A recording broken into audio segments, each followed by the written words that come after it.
রংপুর অঞ্চল ভারতের মধ্যে নিয়ে নেওয়ার জন্য ভারতের একজন নিরাপত্তা বিশেষজ্ঞ, প্রধানমন্ত্রী তিনি জাতীয় নিরাপত্তা বিশেষজ্ঞ দলেও ছিলেন, কর্ণাটক সম্ভবত নাম, উনি বললেন যে রংপুর অঞ্চল কিনে নিতে ভারতের চিকেন নেকের নিরাপত্তার জন্য এটা খুব প্রয়োজন। বাংলাদেশ স্বাধীন সার্বভৌম দেশ এবং এইটা নিয়ে বাংলাদেশে খুব আলাপ হচ্ছে। এতদিন পর্যন্ত রাজনীতিবিদরা নানান বক্তৃতা দিয়েছেন। আসামের মুখ্যমন্ত্রী হেমন্ত বিশ্ব শর্মা উনি দিতেন, শুভেন্দু অধিকারী দিতেন, কিন্তু নিরাপত্তা বিশ্লেষকদের মধ্যে এরকম লিখিত পরামর্শ দেয়া আগে শোনা যায়নি। এবং তিনি এটাও বলছেন নাকি যে যদি কিনে নেওয়া না যায় প্রয়োজনে বাংলাদেশের চিকেন নেক বলতে যেগুলো বোঝায় যে ফেনী অংশ এবং রংপুর অংশ সেটা দখলে নেওয়ার জন্য। এই আলাপে কতটুকু বাতাস বইছে আপনার কাছে কেমন, আপনার কাছে কি মনে হয়? কারণ এমনিতেই তো অস্থিরতা, বর্ডার অস্থিরতা চলছে পুশব্যাক নিয়ে, এবং আমাদের দিকে প্রচন্ড সমালোচনা আছে, যেটা স্বাভাবিক যে ভারতের দিক থেকে অমানবিক ভাবে একটা পুশিং করা হচ্ছে, অনেককে অমানবিক সময় কাটাতে হচ্ছে। আপনার কাছে জানতে চাই রংপুর অঞ্চল নিয়ে, এবং আপনারা আপনাদের চিকেন নেকের নিরাপত্তার জন্য অতীতের যে কোনো সময়ের তুলনায় অতিরিক্ত সেনা এবং সেনা শক্তি মোতায়েন করেছেন চিকেন নেকে, এর কি কোনো বিশেষ তাৎপর্য আছে? গৌতম লাহিড়ী। ধন্যবাদ। কোন সামরিক বিশেষজ্ঞ কি বলেছেন? আমি ভারতের জাতীয় দিল্লি থাকা জাতীয় সংবাদপত্রে কোথাও কিছু পড়িনি, দেখিনি। আপনাদের ওখানে লোকেরা কোথায় কি অবাচিত খবর পায়, ওখান থেকে কখনো কখনো বাংলাদেশেরও বিভিন্ন উগ্রবাদী চরমপন্থা, জামায়াত ইসলামী, ইসলামিক উগ্রপন্থী লোক অনেক রকম মন্তব্য করে থাকে। সেটা যেরকম বাংলাদেশ সরকারের মতামত নয়, ইনি যেটা বলেছেন সেটা ভারত সরকারের মতামত নয় বলেই আমি জানি। কারণ ভারত সরকারের মতামত একমাত্র আমাদের দেশে ভারত সরকারের পররাষ্ট্র মন্ত্রণালয়ের মুখপাত্র দেবেন, এমনকি পররাষ্ট্র সচিব না। যৌথ সাংবাদিক বৈঠক হলে পররাষ্ট্র সচিব থাকেন, কোনো বিষয় হলে যেটাতে ভারত সরকারের নীতির প্রসঙ্গ আসবে, পররাষ্ট্র সচিব নিজে বলেন যে এই বিষয়টা মুখপাত্র জবাব দেবেন, এটা আমি নয়, কারণ তিনি ভারত সরকারের। তবে ভারত সরকারের মুখপাত্র যতক্ষণ না কিছু বলছেন ততক্ষণ আলাপ আলোচনা এগুলো সামাজিক গণমাধ্যমে হয়ে থাকে, হচ্ছে, সেটা ঠিক কথাই। কিন্তু আমার সত্যি কথা ব্যাপারে আমি কোনো আলোকপাত করতে পারবো না, প্রথমত। দ্বিতীয়ত, একটা সার্বভৌম রাষ্ট্র, তাকে ভারত আক্রমণ করে তার একাংশ দখল করে নেবে, এরকম একটা সাংঘাতিক সামরিক রণনীতির প্রসঙ্গে প্রকাশ্যে কেউ ঘোষণা করছেন, এটাও অদ্ভুত বিষয়। সামরিক রণনীতি যদি হয়েও থাকে সেটা ঘোষণা হয় না, সেটা যেদিন হবে সেদিন বুঝতে পারে, কিন্তু সেটা কোনো ঘোষণা। এই সামরিক বিশেষজ্ঞ কে কি বৃত্তান্ত জানি না। আমি কিন্তু সত্যি কথা বলছি, আমি ভারতের কোনো প্রথম সারির সংবাদপত্র পড়িনি, বা এমনকি আপনারা যারা নিয়মিত ফলো করেন বাংলা কাগজ, আনন্দবাজার এবং রিপাবলিক বাংলা, তাতেও দেখিনি। দাদা, কিন্তু চিকেন নেকের নিরাপত্তা সংক্রান্ত আপনাদের তো খুব জোরালো তৎপরতা আছে রিসেন্টলি, এবং আমাদের দেশেও যে আমল থেকেই তো তৎপরতা আছে। তিনি তো মাঝে মাঝে হুমকি দিয়েছেন দখল করে দেবে। এখন বর্তমান তারেক রহমান সরকার এমন কোন মন্তব্য করেননি চিকেন নেক, কিন্তু ভবিষ্যৎ যদি হয় তার একটা প্রস্তুতি থাকা দরকার। এই ধরনের প্রস্তুতি চিকেন নেকে ওখানে, মানে আমি নিজে জানি, শুনেছি যে আসামের সঙ্গে বৈঠকের সময় রেলমন্ত্রী বলেছেন চিকেন নেকের মধ্যে আন্ডারগ্রাউন্ড একটা রেল নেটওয়ার্ক তৈরি করা হয়েছে, এবং যাতে ভবিষ্যতে কোনো কারণে বাংলাদেশের সঙ্গে যোগাযোগ বিচ্ছিন্ন হয়ে যায় তখন এই পথে যাতে উত্তর পূর্বাঞ্চলে যোগাযোগ। কিন্তু আপনি যেটা বলছেন সামরিক সেনা মোতায়েন, আজকালকার সোশ্যাল মিডিয়া খুব সহজেই কিন্তু একটা মানে ছবি তুলে ফেলা যায়, কোনো গ্রামবাসী ছবি তুলে দিতে পারে। একটা ছবি, আমি সামরিক মোতায়েনের ছবি যদি হয়ে থাকে, নর্মালি যেটা আমরা ভারত পাকিস্তান যুদ্ধের সময় দেখেছি, সেগুলো হচ্ছে সেই সব সীমান্ত এলাকা গ্রামবর্তী মানুষকে সরিয়ে দেওয়া হয়, এখন সেনা মোতায়েন করা। এটা ঠিক কোন অঞ্চলে হয়েছে বা মানুষ সরিয়ে দেওয়া হচ্ছে, এটা ভারতের সাংবাদিকরা কোনো খবর পাচ্ছেন না, বাংলাদেশের সাংবাদিকরা খবর পেয়ে যাচ্ছে। বাংলাদেশের সাংবাদিকদের প্রশংসাই করতে হবে, ভারতের থেকে তারা অনেক বেশি যোগ্য সাংবাদিকতা করছে। ভারতের সাংবাদিকরা ব্যর্থ, তারা পারছেন না জানতে। এছাড়া কি বলবো, যেটা জানি না আমি মন্তব্য করবো কি করে? আমি তো চোখেও দেখিনি, ছবিও দেখিনি, সামরিক মোতায়েনের ছবি দেখিনি, ওই সেনা কর্মকর্তা না কার কথা বলছেন তার আমি শুনিনি, পড়িনি। আমি তো ফলে মন্তব্য করবো কি করে? আমি তো জানি না কিছু। আর কে তিনি কি বিষয়ে বলছেন, ভারত সরকারের মুখপাত্র যদি বলেন নিশ্চয়ই সেটা গুরুত্বপূর্ণ বিষয়, তখন এই বিষয়ে জানা যেতে পারে, বা ভারত সরকারের নীতি তখন সেটা ঘোষণা হতে পারে। আমার মনে হয় দাদা, সোজা কথা এক কথায় মনে হচ্ছে গুজব। দাদা, সম্প্রতি গত সপ্তাহে একটা ঘটনা খুব আলোচনা তৈরি করেছে দুই দেশই, বাংলাদেশ এবং ভারতে। ভারতেও পত্রপত্রিকা এসেছে যে আমাদের তথ্য উপদেষ্টা জাহিদুর রহমান, তিনি আহ, দিল্লি এয়ারপোর্টে যাওয়ার পর একটা ঘটনা ঘটে। এই ঘটনার প্রেক্ষিতে ভারতের ভারপ্রাপ্ত হাই কমিশনারকে ডেকে আনা হয়েছিল বাংলাদেশের পক্ষ থেকে। এর পরবর্তীতে কি এটা দুই দেশের সম্পর্কে কোনো চির ধরবে বা কোনো অবিশ্বাসের তৈরি করবে বলে আপনি মনে করেন? না, আদৌ করবে না, তার কারণ যিনি মানে তথাকথিত ভাবে অপমানিত হয়েছিলেন, তিনি ফিরে এসেছিলেন, তিনি নিজে সাংবাদিক বৈঠক করে বলেছেন যে এই ঘটনার জন্য ভারত বাংলাদেশের সম্পর্কে কোনো প্রভাব পড়বে না। ভারত আমন্ত্রণ জানালে আমি নিশ্চয়ই আবার যাব, এবং ভারতের সঙ্গে আমি বাণিজ্যিক সম্পর্ক আমরা চাই যে আরো বৃদ্ধি পাক। তো ফলে তার বক্তব্য, কিন্তু তিনি ওই বিষয়টাকে অতীত হিসাবে আমার মনে হয় সেটাকে আর গুরুত্ব দিচ্ছেন, তিনি দিচ্ছেন না বলে বাংলাদেশ সরকারও দিচ্ছেন না। যেটুকু সেদিন যে ঘটনা ঘটেছিল তার পরিপ্রেক্ষিতে আপনাদের পররাষ্ট্র মন্ত্রণালয় মন্ত্রী তিনি বলেছিলেন দুঃখজনক ঘটনা, এবং তার ফলে তিনি সেখান থেকে রুষ্ট হয়ে ফিরেও গিয়েছিলেন, তাকে যদিও অনুমতি পরে দেওয়া হয়েছিল, যদিও তিনি ফিরে গেছে। আমার মনে হয় না এটা নিয়ে কোনো আর কোনো বিষয়ে এই সামাজিক গণমাধ্যমেই আলোচনা চলছে, কিন্তু খুব বেশি আর নিয়মিত যে গণমাধ্যম দুদেশেরই, সেখানে কোথাও আর আলোচনা কোথাও নেই। এখন আপনি যদি বিষয়টার ব্যাখ্যা চান, যেহেতু তুললেন প্রসঙ্গ, কিন্তু আমাকে প্রকৃত তথ্যটা বলতে হয়। প্রকৃত তথ্য হচ্ছে তিনি একজন মন্ত্রী হয়ে কেন কূটনৈতিক পাসপোর্ট নেননি, এই প্রশ্নটা বাংলাদেশের সাংবাদিকদের করা উচিত ছিল। কূটনৈতিক পাসপোর্ট নিবে আমাদের প্রধানমন্ত্রী নরেন্দ্র মোদীকে একসময় আমেরিকা নিষিদ্ধ ঘোষণা করেছিল, তিনি প্রধানমন্ত্রী হয়ে গিয়েছিলেন কূটনৈতিক, আজকাল তো প্রেসিডেন্ট ট্রাম্প আবার মোদীর যথেষ্ট প্রশংসাও করছেন। তিনি কূটনৈতিক পাসপোর্ট তিনি কি নিয়েছেন? তিনি নিয়েছেন সার্ক ভিসা। আচ্ছা, আমি যেটা জানি না যে সার্ক ভিসা তিনি কিন্তু দেওয়া হতো সাংবাদিকদের জন্য, আর কোনো কোনো কর্মকর্তাদেরও দেওয়া হয়। ভারত কিন্তু সার্ক ভিসা দেয় না, সার্ক ভিসা ভারতে দেওয়াই হয়, বন্ধ। কয়েকটা একমাত্র পাকিস্তান আর বাংলাদেশ দিত। সাংবাদিকরা কিছু পেয়েছেন বাংলাদেশে, কিন্তু সাংবাদিকরা সার্ক ভিসা নিয়ে ভারতে এসেছেন। কিন্তু সাংবাদিকরা যখন আসেন তখন সেটা সাংবাদিকতার কারণে আসতে পারে। সাংবাদিকতার কারণে এসে তিনি মেডিকেল চিকিৎসাও করতে পারেন না, তিনি কোন সম্মেলনে অংশগ্রহণ করতে পারেন না, যদি না সেটা মিডিয়ার বাইরে কিছু। এখন আমি ঠিক জানি না যে আপনাদের পররাষ্ট্র উপদেশ এই তথ্য উপদেষ্টা তিনি কোন ধরনের সার্ক ভিসা নিয়েছিলেন। সার্ক ভিসা যদি নিয়ে থাকেন, এখানে যেটা আলোচনা ছিল, সে আলোচনা ছিল ইন্ডিয়ান ওশান রিম অ্যাসোসিয়েশনের সভা, যেটাতে সার্কের কোনো সদস্য তাতে যুক্ত নন, তাতে আফগানিস্তানও নেই, পাকিস্তানও নেই। সেই আলোচনাতে অংশগ্রহণ করার জন্য সার্ক ভিসাটা পরিপন্থী হয়ে যাচ্ছে, উদ্দেশ্যের পরিপন্থী হয়ে যাচ্ছে। আপনি যে বিষয়ে ভিসা নেবেন সেই বিষয়টাই, আপনি যদি বিজনেস ভিসা নিয়ে আসেন তাহলে বিজনেস সংক্রান্ত কাজ করতে হবে, আপনি যদি মিডিয়ার ভিসা নিয়ে আসেন তাহলে মিডিয়া সংক্রান্ত কাজ করতে হবে, ট্যুরিস্ট ভিসা নিয়ে এলে আপনি ট্যুরিস্ট ভিসা নিয়ে সংক্রান্ত কাজ করতে হবে, অন্য কিছু করতে পারবেন না। ফলে এক্ষেত্রে তিনি যে ভিসা নিয়েছেন সার্ক ভিসা, সেটা আইও এর জন্য প্রযোজ্য নয়।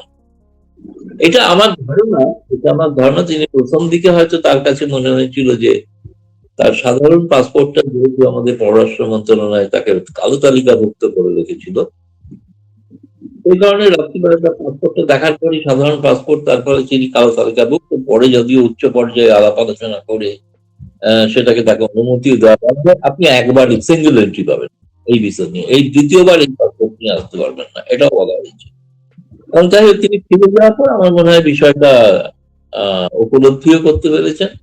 ভারতের যে অ্যাক্টিং হাই কমিশনকে দেখে যে খুব ধমক টমক দেওয়া হয়েছে, আদৌ না, আমি অ্যাক্টিং হাই কমিশনের কথা বলি, তারা তাদের প্রথাগত একটা প্রতিবাদ করেছেন যে একটা মন্ত্রীর অমর্যাদা করা হয়েছে বলে, সেটা তারা জানিয়েছেন, পারপাসে সেটা তারা বলেছেন, ওটা ঘটনা। কিন্তু সেটা নিয়ে আমার মনে হচ্ছে না বাংলাদেশ নিজে থেকে আর কোনো একটা ইস্যু করতে চাইছে, ভারত তো চাইছেই না, কিন্তু বাংলাদেশ আর কোনো এটাকে নিয়ে ইস্যু করবে বলে মনে হয় না। বলুন পূর্ণিয়া স্যার। জি দাদা, আমি আরেকটা প্রশ্ন যেতে চাই। আমাদের প্রধানমন্ত্রী তারেক রহমান তিনি মালয়েশিয়া এবং চায়না ট্যুরে যাচ্ছেন। আপনি, আমার মনে আছে যতদূর যে আপনি একটা আলোচনা বলেছেন যে একটু দেখার বিষয় যে তারেক রহমান তার ট্যুর প্ল্যানটা কিভাবে সাজান। তার এই চায়না সফরকে ভারতের দিক থেকে কিভাবে বিবেচনা করা হবে, কারণ আমরা তো জানি যে ভারত চায়না সম্পর্কটা এখন কোন পর্যায়ে আছে। আপনি যদি এই দিকটা একটু আমাদের দর্শকদের বিশ্লেষণ করুন। না, আমাদের প্রধানমন্ত্রী নরেন্দ্র মোদী বাংলাদেশের প্রধানমন্ত্রী তারেক রহমানকে ভারতে আসার আমন্ত্রণ জানিয়েছিলেন। এখন বাংলাদেশ সরকার প্রথম কথা হচ্ছে এটা সার্বভৌম সিদ্ধান্ত। এই সার্বভৌম রাষ্ট্র সার্বভৌম সিদ্ধান্ত নেবেন তারা কোন দেশে যাবেন। আমি শুনেছি তিনি মালয়েশিয়া আসছেন প্রথম, মালয়েশিয়া থেকে চীনে আসবেন। একটা জিনিস স্পষ্ট করে আমি যেটা খোঁজ নিয়ে জানতে পারলাম, সেটা বাংলাদেশের এখনো কোনো গণমাধ্যমে দেখিনি। চীনের যে বৈঠকটা হচ্ছে দালিয়ান শহরে, চমৎকার শহর, কাগজগুলো থাকে, গেলে খুব যারা যাবেন তারা উপভোগ করবেন ওই শহরটা। আমি গিয়েছি। তো দালিয়ান শহরে এটা ওয়ার্ল্ড ইকোনমিক ফোরামের সামার সম্মেলন বলা হয়, সামার ডাভোস সম্মেলন, ডাভোসের একটা গ্রীষ্মকালীন সম্মেলন হয়। সেই সম্মেলনটায় মূলত আর্থিক বিষয় তো দুটোতেই আলোচনা হয়, কিন্তু যেটা সুইজারল্যান্ডে দাভোসে হয়ে থাকে তাতে সাধারণত রাষ্ট্রপ্রধানরা বা মন্ত্রীরা, এই ধরনের অনেক আমাদের ভারতবর্ষের মুখ্যমন্ত্রীরাও যান। আমি যেটা দেখলাম ওয়ার্ল্ড ইকোনমিক ফোরামের ওয়েবসাইট খুলে, আপনারাও দেখে নেবেন তাহলে, কোনো নেতা মন্ত্রীর নাম সেখানে এখনো নেই। মূলত আছে বিভিন্ন দেশের রিজার্ভ ব্যাংক বা আর্থিক প্রতিষ্ঠানের প্রধান, তারা সেখানে যাবেন। এবং যেগুলো বলা হচ্ছে যে ইমার্জিং কান্ট্রিজ, যেগুলো তাদের একটা সংখ্যাটা কম নয়, 90টা দেশের 1500 প্রতিনিধি যাবেন, সেটা লেখা আছে ওয়েবসাইট। তবে এটা হচ্ছে একটা বহু রাষ্ট্রীয় মঞ্চ বলতে পারেন, বহু দেশীয় মঞ্চ। তারেক রহমান চীনের দ্বিপাক্ষিক সফরে যাচ্ছেন না, চীনের আমন্ত্রণে তিনি যাচ্ছেন তা নয়, ওই দাভোসের ওয়ার্ল্ড ইকোনমিক ফোরামের সম্মেলনে যদিও বাংলাদেশ সরকার এখনো কিন্তু ঘোষণা করেনি, সফরটা এখনো ঘোষণা করেনি। তারা হয়তো দেখছেন যে অন্যান্য দেশে তারা যাচ্ছেন। ভারত থেকেও আমি কিন্তু জানি না যে কোনো মন্ত্রী পর্যায়ে কেউ যাচ্ছেন কিনা, এখনো সেটা জানি না। প্রধানমন্ত্রী তো যাবেন না, কারণ প্রধানমন্ত্রী আগামী 18 তারিখ 23 তারিখ থেকে এই সম্মেলনটা, 23 থেকে 23, 25, 26 এরকম সম্ভবত হবে। খুবই গুরুত্বপূর্ণ সম্মেলন। সেই সম্মেলনের ফাঁকে প্রধানমন্ত্রী তারেক রহমান চীনের কোন নেতা মন্ত্রীর সঙ্গে সাক্ষাৎ করতে পারেন, আমি শুনছি কূটনৈতিক সূত্র থেকে। ফলে একেবারে যে দ্বিপাক্ষিক সম্পর্ক নয়, সেই জন্য কোথাও কোন একটা দেশে রাষ্ট্রে বহুরাষ্ট্রীয় সম্মেলন হচ্ছে, সেই সম্মেলনে তিনি যোগ দিতে যাচ্ছেন, গিয়ে সেখানকার সেই রাষ্ট্রের প্রধানদের সঙ্গে সৌজন্য সাক্ষাৎ করবেন। হয়তো সেই সাক্ষাৎকারে সৌজন্যতার বাইরেও কিছু আলোচনা হতে পারে, আমি এখনো জানি না, চুক্তি চুক্তি হবে না, কিন্তু যখন বাংলাদেশ পররাষ্ট্র মন্ত্রণালয় ঘোষণা করবে তখন হয়তো এটা জানা যাবে। ফলে সেই কারণে ভারতের থেকে এই বিষয়ে এখনো কোনো মন্তব্য কেউই করেননি। হ্যাঁ, ওই আলোচনায় দ্বিপাক্ষিক যখন যদি কোনো আলোচনা হয়, যেটা হবে হয়তো, শুনছি বাংলাদেশের পররাষ্ট্র মন্ত্রণালয়ের সূত্র থেকে শুনছি যে তারা ব্যবস্থা করছেন চীনের সর্বোচ্চ পর্যায়ে বৈঠক করতে পারেন প্রধানমন্ত্রী। সেই বৈঠকগুলোর নির্যাস দেখে হয়তো মন্তব্য করবে, কিন্তু তার আগে কেউ বহুরাষ্ট্রীয় মঞ্চে কেউ কোথাও যাচ্ছেন, সেটা আগাম কোনো মন্তব্য প্রতিক্রিয়া, সেটাতে মনে হচ্ছে না যে এটা তিনি ভারতের দ্বিপাক্ষিক আমন্ত্রণকে উপেক্ষা করে চীনের আমন্ত্রণ গ্রহণ করেছেন, সেটা এইটা ব্যাখ্যাটা সঠিক।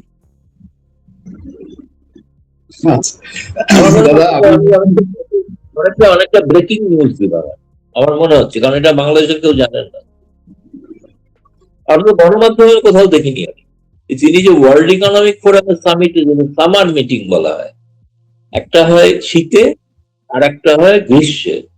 এই গ্রীষ্মে চীনের মিটিংটা হচ্ছে দালিয়ান শহরে, তো ওইখানে যাচ্ছেন অনেকে। দাদা, আমি একটু ভারত বাংলাদেশ সম্পর্কের দিকে যেতে চাই।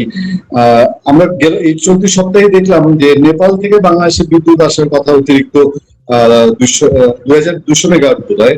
ভারত সেটা অনুমতি দেয়নি। ভারত বলছে যে সঞ্চালন লাইনে চাপ আছে, কিন্তু বাংলাদেশের দিক থেকে অনেকে যেন এটা ইজি ভাবে নিতে পারছেন না।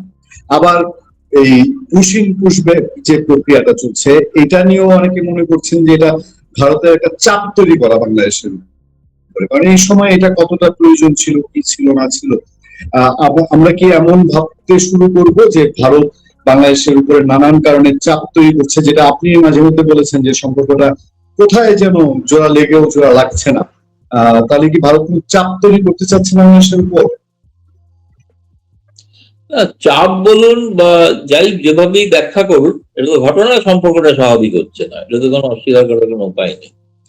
কিন্তু যেটা আমি আগে দুটো বিষয় বলে দিই, যে দুটো বিষয়ের কথা আপনি বলেছেন। 40 মেগাওয়াট নেপাল থেকে বিদ্যুৎ যায় বাংলাদেশে, যেটা ভারতীয় গ্রিড থেকে এই মাধ্যমে ব্যবহার করেই যায়। যেটা গ্রিড ব্যবহার করে যে বাড়তি 20 মেগাওয়াট যেটার কথা বলা হয়েছে, যেটা দিতে চাইছে নেপাল, বাংলাদেশ চাইছে, সেটা বাংলাদেশের গণমাধ্যমেই প্রকাশিত হয়েছে যে গ্রিডের ক্যাপাসিটি নেই। এবং আমরা যখন পশ্চিমবঙ্গের বহরমপুরের ভেড়ামারা থেকে যে 1200 মেগাওয়াট বিদ্যুৎ যখন দেওয়া হয়, এখনো দেওয়া হয়, সেটা কিন্তু একবারে 1200 মেগাওয়াট দেওয়া যায়নি। সেটা 1100 মেগাওয়াট, আগে 500-600 হয়েছিল, সেটা বাড়িয়ে শেখ হাসিনা বাড়িয়ে 1100 করেছিলেন, তারপরে আরো 1200 হয়েছিল, কিন্তু তার জন্য ট্রান্সমিটারের ক্যাপাসিটিটা বলবে। এইসব ক্ষেত্রে আলোচনার জন্য আমার মনে হয় সাংবাদিকদের থেকে যারা এই ইলেকট্রিক্যাল সংক্রান্ত বিষয়ে যুক্ত, আপনি বাংলাদেশ বিদ্যুৎ সরবরাহ নিগম, তাদের ইঞ্জিনিয়ারদের সঙ্গে কথা বলেন, আমার মনে হয় তারা হয়তো প্রকৃত সত্যটা বলবেন। যে সত্যটা আমি জানি, এই সত্যটা হচ্ছে ট্রান্সমিটারের ক্যাপাসিটি না বাড়ালে তো বার্স্ট করবে, আপনি 40ও পাবেন না, 0 পাবেন। বাস্তব অবস্থাটা তো বুঝতে হবে কেন যাচ্ছে। ভারত দিচ্ছে না, বিদ্যুৎ তো লুকিয়ে আসতে দেখা যায় না। আমি তো আলমারি করে সিন্ধুকে ভরে ব্যাংকে সেফ ডিপোজিটে বিদ্যুৎ রেখে দিলাম, দেবো না বাংলাদেশ। এটা তো হয় না, বিদ্যুৎ যদি পাঠাতেই থাকে, সে বিদ্যুৎ নিয়ে করবোটা কি? পাঠাতেই তো হবে, তাই না? সেক্ষেত্রে পাঠানো যাচ্ছে না বলে নেপাল আর পাঠাচ্ছে না, কারণ পাঠানো যাবে না, এটা সময় লাগবে। পাঠানো হচ্ছে ভারত, বাংলাদেশ, নেপাল কিন্তু দুই দেশীয় একটা সমঝোতা, একটা ওয়ার্কিং গ্রুপ আছে। যে ওয়ার্কিং গ্রুপের, আমি সেটা আসছি পরে, আপনি বাংলাদেশ সরকার একটাও ওয়ার্কিং গ্রুপের বৈঠক করতে রাজি হচ্ছে না। আমরা বিদ্যুৎ দিয়ে যাচ্ছি, আমরা ডিজেল দিয়ে যাচ্ছি, কাঁচা সবজির অভাব হলে দিচ্ছি, পেঁয়াজের অভাব হলে দিচ্ছি, কাঁচা মরিচ হলেও দিচ্ছি, ডিমের সংকট হলে দিচ্ছি, তাই না? $12 বিলিয়ন বাণিজ্য যথারীতি অব্যাহত আছে। কিন্তু আপনারা একটাও কোনো উদাহরণ দিতে পারবেন না যে বাংলাদেশ সরকার এই সময় ভারতের জন্য এইটা করেছে, ভারত তার গুরুত্ব দিল না। একটা উদাহরণ আমি দিতে পারবেন। কি উদাহরণ দিতে পারবেন? বড় যে বাংলাদেশ থেকে হাদি হত্যাকারীরা চলে এসছে, ইত্যাদি। এছাড়া ভালো খবর বাংলাদেশ থেকে ভারতের জন্য একটা ভালো খবর তো দিতে পারছেন না, যে আমরা বাংলাদেশকে, ভারতকে বলেছি আপনাদের যে তুলার ওপর যে আমদানি ছিল সেটা প্রত্যাহার করে এবার আপনারা পাঠান সড়ক পথে। সেরকম কোনো সিদ্ধান্ত দেখছি না। আপনারা চাইছি সমস্ত সীমান্ত হাটগুলো খুলে দিতে, আসুন আপনারা একসাথে বাণিজ্য শুরু করি, ওই শুনছি না। এখন গঙ্গার পানি চুক্তি যেটা রিনিউ করতেই হবে, সেটাতেও সন্দেহ দেখা দিয়েছে আপনাদের আগ্রহ। কারণ এটা হয় জানুয়ারি থেকে মে মাসে শুখা মরশুমের মধ্যে পানি সরবরাহ কতটা হচ্ছে তার মাপযোগ করে। ফারাক্কাতে সম্প্রতি একটি কারিগরি দল এসেছিল মে মাসের শেষ সপ্তাহে। আপনি যখন বন্যা হবে তখন তো পানির মাপ নেওয়া হয় না, পানির মাপ নেওয়া হয় যখন শুখা মরশুমে, যখন পানি থাকে না, তাতে বোঝা যায় কতটা পানি প্রবাহিত হচ্ছে, সেই অনুসারে পানি বন্টন। সেই আলোচনাটাও তো আপনাদের বাংলাদেশ সরকার অনেক দেরি করে ফেলতো, এত দেরি। বহুকাল বাদে অবশ্য একটা ভালো হয়েছে যে দ্বিপাক্ষিক বিএসএফ বিজিবি বৈঠকটা হয়েছে, বৈঠকে আমার মতে সহমত হয়েছে। আমি আপনার সঙ্গে আলোচনাতে বলেওছি বোধহয় এর আগে, সহমত হয়েছে, উভয়ের যৌথ বিবৃতি প্রকাশিত হয়েছে। বাংলাদেশের আভ্যন্তরীণ কারণে বিজেপিকে একটা বিবৃতি দিতে হয়েছে ব্যাখ্যা করে যে তারা কি কি ইস্যু তুলেছেন, স্বাভাবিক ইস্যুগুলো তুলেছেন। কিন্তু এই বৈঠকটার পর আপনি লক্ষ্য করে দেখুন, ওই পুশব্যাকের বিষয়টা একটু সীমিত হয়েছে। শুভেন্দু অধিকারী মুখ্যমন্ত্রী বলেছেন আমরা 4000 মানুষকে পাঠিয়ে দিয়েছি, সেটা যেমন বলেছেন। আবার আমি দেখেছি বিএসএফ বলছে যে তারা অনেককে তারা এখানে ফিরিয়েও নিয়েছেন, আবার যারা ভুলভাবে তাদের বাংলাদেশি বলা হয়েছিল, সেটাও ভারতের সংবাদ মাধ্যমে প্রকাশিত হয়েছে। সংখ্যাটা কম, বেশি নয়, 10-15 জনের মতো, কিন্তু গেছে মুখ্যমন্ত্রীর সংখ্যা অনুসারে 4,000। কিন্তু এই ঘটনাটা নিশ্চয়ই একটা চাপ তৈরি তো হচ্ছে, কারণ যেহেতু প্রদীপ বাংলাদেশ সরকার পাকিস্তানের সঙ্গে চুক্তি করছে, ISI এর অবাধ গতিবিধি, তিস্তা প্রকল্প চীনের হাতে তুলে দেবেন, চীন সফরে যাবেন, ইত্যাদি। যেখানে ভারত কোথাও আপনাদের প্রায়োরিটি, বাংলাদেশের প্রায়োরিটিতে এই অগ্রাধিকারেই ভারত নেই। তো সেখানে আমরা কিন্তু তা সত্ত্বেও বিদ্যুৎ বন্ধ করছি না। ওই যে বলছেন যে যারা ভাষণ দিচ্ছেন যে ভারত এটা কেন করলো, এটা অপমান করলো, এটা এই করলো, সব ভারতের দেওয়া বিদ্যুৎ থেকেই করছেন। ওই বিদ্যুৎ না থাকলে তো অন্ধকারে পড়ে যাবে, কিন্তু আমরা তো সেটা করছি না। পুশব্যাক পুশিং হচ্ছে ঠিকই, কিন্তু বিদ্যুৎ যাচ্ছে, ডিজেল যাচ্ছে, সার এখনো দেওয়া যায়নি। সারে ভারতেও সংকট আছে, কেন সার চেয়েছেন, সেটাও দেওয়া হয়নি। খলিলুর রহমান জাতিসংঘে সভাপতি হয়েছেন, অন্যান্য অনেক দেশের সঙ্গে ভারতও ভোট দিয়েছে তাকে, যদিও বাংলাদেশে এক শ্রেণীর লোক প্রচার করেছিল ভারত নাকি ভোট দেয়নি। সম্পূর্ণ ভুল কথা, কারণ জয়শঙ্কর নিজে অভিনন্দন জানিয়েছেন তাকে। তিনি যখন এসেছিলেন তখন তিনি ভারতের ভোট চেয়েছিলেন এবং ভারত তাকে রাজি হয়েছে, ভোট দিয়েওছে, তিনি হয়েছেন জাতিসংঘের সভাপতি। তো এখন আমি বলছি ভারত চাপ দিয়ে যাচ্ছে, ভারত এত কিছু করছে, কিন্তু বাংলাদেশ কি করছে তার একটা উদাহরণ বাংলাদেশের সাংবাদিকরা যদি দেয় যে আমরা এইটা করলো কিন্তু আপনারা সেটা গুরুত্ব দিলেন, এটার একটা উদাহরণও পাইনি আমার জানা নেই। আপনারা যদি জানেন তো বলুন, আমি তো এটা ঘটনা বাংলাদেশে একটা জঙ্গিকে ধরেও তো ভারতের কিছুই করেন, কিন্তু কি বলবো। বা অবৈধ ভারতীয় যে আছে বলে বলেছিল, তাদের একটা কেউ ফেরত দেয়, কিছুই তো করছে না। আপনারা চীন পাকিস্তান নিয়ে বসে আছে। প্রায় আমি বলছি আপনাদের পররাষ্ট্রনীতিতে অগ্রাধিকারে ভারত নেই। কিন্তু কিন্তু বাংলাদেশ তো বলছে যে আমাদের করছে না। ভারত যে চুক্তিগুলো ডক্টর ইউনূসের সময় বাতিল করেছিল, সেগুলো ভারত যে চুক্তিগুলো ডক্টর ইউনূসের সময় বাতিল করেছিল, সেই চুক্তিগুলো আবার ভাবে বন্ধ করে রেখেছে, ভিসা স্বাভাবিক করছে না। ভিসার তো একটা সার্বভৌম ছিল। আপনারা কেন খালি ভারতের ভিসা নিয়ে সমস্যা, ট্যুরিস্ট ভিসা চাইছেন, তো মেডিকেল ভিসা তো দেওয়া হচ্ছে। আপনার চীন পাকিস্তানে এত ভালো ভালো হাসপাতাল আছে, যান সেখানে, কেন কি মুশকিল, ভারতেই আসতে হবে, এটা সস্তা বলে এটা বলেছেন। কিন্তু আমরা মেডিকেল ভিসা আমি শুনেছি আমাদের হাই কমিশন বাড়িয়ে দিচ্ছে, পর্যটন ভিসা দিচ্ছে না, এটা ঘটনা দিচ্ছে না এখনো। সেটা তার একটা কারণের কথা একবার বলেছিলাম, আমি জানি না আপনাকে বলেছিলাম কিনা। ভারতের ভিসা সেন্টার গুলো থেকে যারা সমস্ত কর্মচারী কাজ করতো, কূটনীতিবিদ না তো সাধারণ কর্মচারী, তারা ভয়ে যে পালিয়ে এসেছিল, তাদের কেউ কেউ ফিরে গেছে, কিন্তু সকলে যায়নি, সব পরিবার নিয়েও যায়নি। কারণ ভারতের, আপনি জানেন তো, ভারত বাংলাদেশকে নন ফ্যামিলি পোস্টিং ঘোষণা করেছিল, মানে পরিবার নিয়ে কেউ যাবেন না। সেটা যদিও আমাদের হাই কমিশনার পরিবার নিয়ে গেছেন, পৌঁছেছেন সেখানে, ফলে সেখানে ভারত বাংলাদেশের কাছে হাই কমিশন থেকে নিরাপত্তা সংক্রান্ত কিছু সুবিধা চাওয়া হয়েছিল, সেগুলো কিন্তু আমি শুনেছি সেগুলো দেওয়া হয়। তো এই প্রশ্নগুলো আমার মনে হয় বাংলাদেশ সরকার বা পড়াশোনা করলে জানা যাবে যে আমি সত্যি সত্য বলছি না অসত্য বলছি, তাই না? সেটা একটা ক্লারিটি হওয়া দরকার।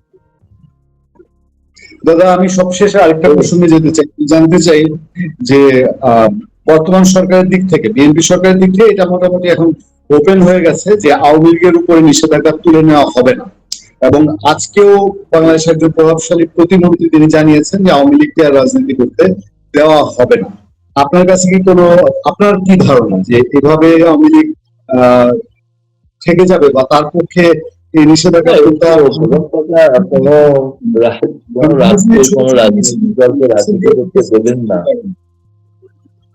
রাজনীতি করতে দেবেন না, এটা যারা বলে থাকেন, এটাই তো প্রকৃত ফ্যাসিবাদ না, এটাই তো ফ্যাসিবাদ। আমরা ফ্যাসিবাদ বলে আখ্যা দেবো, ফ্যাসিবাদী সরকার আছে। মন্ত্রী যেটা বলেছেন সেটা বাংলাদেশের সরকারের সবটা মত, এরকমও আমি শুনেছি যে বরঞ্চ আগে এখন রাস্তায় মিটিং মিছিল আওয়ামী লীগের অনেক বেড়েছে, আরো বাড়বে, আরো বাড়বে, কারণ আমেরিকান নেতারা নির্দেশ দিয়েছেন যে যেখানে পারো যেমন ভাবেই হোক করো, নেমে পড়ো রাস্তায়, এবং সেই পরিবেশটা আরো বাড়বে। এবং তাতে আগের তুলনায় কিছু ধরপাকড় হচ্ছে, হচ্ছে না যে তা নয়, তবে তুলনামূলক ভাবে কম, এটা এক। দ্বিতীয়ত হচ্ছে এখন আওয়ামী লীগের সিদ্ধান্তে যত যেখানে যেগুলো স্বাভাবিক নির্বাচনের প্রক্রিয়া আছে, আইনজীবী অ্যাসোসিয়েশন হোক যেখানেই হোক, সেগুলোতে তারা প্রতিযোগিতা করবেন, প্রতিদ্বন্দ্বিতা করবেন এবং করছেনও। কয়েকটি জায়গায় আগামী বছরেও সম্ভবত হতে পারে, আমি জানি না এই বছর না আগামী বছর, যে স্থানীয় সরকারগুলোর, যেগুলো আপনাদের আমরা পুরসভা বলি, সেগুলোর একটা নির্বাচন হওয়ার সম্ভাবনা আছে, যে নির্বাচনে আওয়ামী লীগকে বিনা প্রতীকে নির্বাচনে প্রতিদ্বন্দ্বিতা করার একটা সুযোগ দেওয়া হতে পারে, যে আওয়ামী লীগ পন্থী যারা, আওয়ামী লীগের সমর্থক যারা, আওয়ামী লীগ করেন যারা এখনো রয়েছেন, সেইটা যদি হয়ে থাকে। কারণ একটা সময় তো শেখ হাসিনাও বিনা প্রতীকে নির্বাচনের কথা বলতেন, তাহলে বিনা প্রতীকে নির্বাচন যদি হয় তাহলে সেক্ষেত্রে আওয়ামী লীগ অংশগ্রহণ করবে, এটা ঘটনা। ফলে আমার মনে হয় আপনারা যতটা আপনি কঠোর অবস্থানের কথা বলছেন বিএনপিকেও ভাবতে হচ্ছে যে জামায়াতের এর ফলে, দেখুন রাজনৈতিক কোন স্থান তো শূন্য থাকে না। আপনার আওয়ামী লীগের মতো একটি যদি অসাম্প্রদায়িক এবং left of the centre liberal উদারবাদী একটা দল যদি না থাকে, তাহলে ময়দানে দক্ষিণপন্থী এবং চরমপন্থীরাই সেই স্থানটা দখল করবে খুব স্বাভাবিকভাবেই। সেটা কি তারেক রহমানের পক্ষে খুব সুখকর হবে? সুখকর এখনো তারেক রহমান সরকার তাদের চাপে রয়েছেন। এই প্রসঙ্গে আপনাকে বলবো, যখন আগেও বলেছেন, একজন বলছি, আপনাদের ঢাকা বিশ্ববিদ্যালয়ের এক খুব সম্মানীয় অধ্যাপক, যিনি জঙ্গিবাদ উপর অনেক বই লিখেছেন, গবেষণা করেছেন, তাকে বিভিন্ন মামলায় তাকে আটকে রেখে শেষ পর্যন্ত জামিনও হয়েছিল, সর্বশেষ মামলাতেও জামিন হয়েছিল। কিন্তু তাকে একটা বোমা বিস্ফোরণের মামলায় শেখ হাসিনার সঙ্গে তাকে যুক্ত করে আবার তাকে আটক রাখা হয়েছে।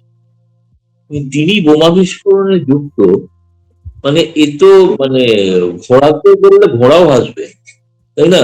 এটা তো বিশ্বাস করার ব্যাপার। একজন অধ্যাপক যিনি গবেষণা করে, তার গবেষণা জামায়াতের পছন্দ নয়, ফলে এটা জামায়াতের চাপে বিচার ব্যবস্থাটা তারা নত জানু হয়ে জামায়াতের কথা শুনে তারা তাকে জামিন দিচ্ছেন না। এটা বাংলাদেশের চরিত্র, এটাই ফ্যাসিবাদ, এটাই ফ্যাসিবাদ বলে। ফ্যাসিবাদ বারবার যে বলা হয় ফ্যাসিবাদ না, ফ্যাসিবাদটা কি এখন প্রতি রন্ধে রন্ধে বেড়াচ্ছে, একটি গণতান্ত্রিক দলকে রাজনীতি করতে দেবো না, এটা যদি ফ্যাসিবাদ না হয় তার কি ফ্যাসিবাদ? বিনা বিচারে আটকে রেখে দেবো, এটা যদি ফ্যাসিবাদ না হয় তাহলে ফ্যাসিবাদ কি?